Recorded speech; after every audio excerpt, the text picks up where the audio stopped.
This has been a very terrible experience. I think it's been a tremendous setback for New York and the New York court system. This was a case that Alvin Bragg did not want to bring. He thought it was, from what I read and from what I hear, inappropriately handled before he got there. A gentleman from a law firm came in and acted as a district attorney, and that gentleman, from what I heard, was a criminal or almost criminal in what he did. It was very inappropriate. It was somebody involved with my political opponent. Part of the records that we're talking about, they're saying, I just noticed where he said I was falsifying business records. Well, the falsification of business records, as they said, was calling a legal expense in the books where everybody could see them, a legal expense. In other words, that legal fees or legal expense were put down as legal expense by accountants. They weren't put down by me, they were put down by accountants. I didn't call them construction, concrete work. I didn't call them electrical work. I didn't call them any. They called a legal fee or a legal expense, and for this, I got indicted. It's incredible, actually. Now, if you look, my attorney alluded to it, the top legal scholars and legal pundits in this country, the ones that are quoted all the time on television, that are making their views felt and highly respected people, have said, everyone, virtually everyone that I know of, I haven't seen any to the contrary, not one, and none. These people are not exactly friends of mine, to put it mildly, but they all said this is a case that should have never been brought. It's an injustice of justice. Very respected Jonathan Turley, Andy McCarthy, Judge David Rifkin, a wonderful man who just passed away, by the way, Greg Jarrett, Ellie Honig from CNN, of all places. CNN said that. Paul Ingracian, Alan Dershowitz, they all said this is not a case that should be brought. It's not, think about it, legal expenses are down as legal expenses, and I get indicted for business records. Everybody should be so accurate.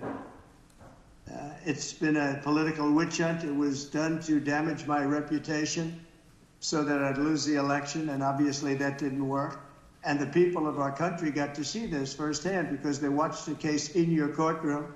They got to see this firsthand, and then they voted, and I won and got the largest number of votes by far of any Republican candidate in history, and won, as you know, all 7 swing states, won conclusively all 7 swing states, and won the popular vote by millions and millions of votes. And they've been watching your trial, so they understood it.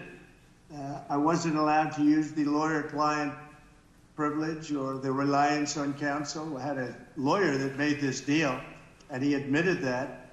And he was also a totally discredited person. We weren't allowed to use the information from the Southern District that totally discredited him. It wasn't allowed to be put in. And that was terrible, unbelievable. And this is a man who's got no standing. He's been disbarred on other matters, unrelated. And he was allowed to talk as though he were George Washington. But he's not George Washington. He shouldn't have been allowed. The Southern District did a book of approximately 28 pages where I've never seen anything like it. They excoriated him. You wouldn't let it be put into evidence. So he was able to testify as a witness, and I think it's a disgrace to the system. I was under a gag order. I'm the first president in history that was under a gag order where I couldn't talk about aspects of the case that are very important. I guess I'm still under, so probably I won't do it now. I assume I'm still under a gag order. But the fact is that I'm totally innocent. I did nothing wrong. They talked about business records, and the business records were extremely accurately counted. I had nothing to do with them. That was done by an accountant or a bookkeeper who I think gave very credible testimony and was corroborated by everybody that was asked. And with all that's happening in our country today, with a city that's burning to the ground, one of our largest, most important cities burning to the ground, with with wars that are uncontrollably going on, with all of the problems of inflation and attacks on countries and all of the horrible things that are going on, I got indicted over calling a legal expense a legal expense. It was called a legal expense.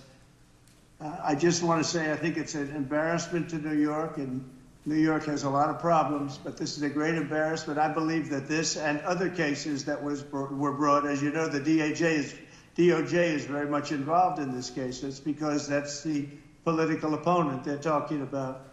The DOJ is very involved. You have a gentleman sitting right there from the DOJ who was from the DOJ's office. He was also involved with the New York State Attorney General's case. And he went from there to here. He went around and did what he had to do. He got them to move on me. But in the meantime, I won the election in a massive landslide. And the people of this country understand what's gone on. This has been a weaponization of government. They call it lawfare. Never happened to any extent like this, but never happened in our country before. And I'd just like to explain that I was treated very, very unfairly. And I thank you very much. Thank you, Mr. Trump.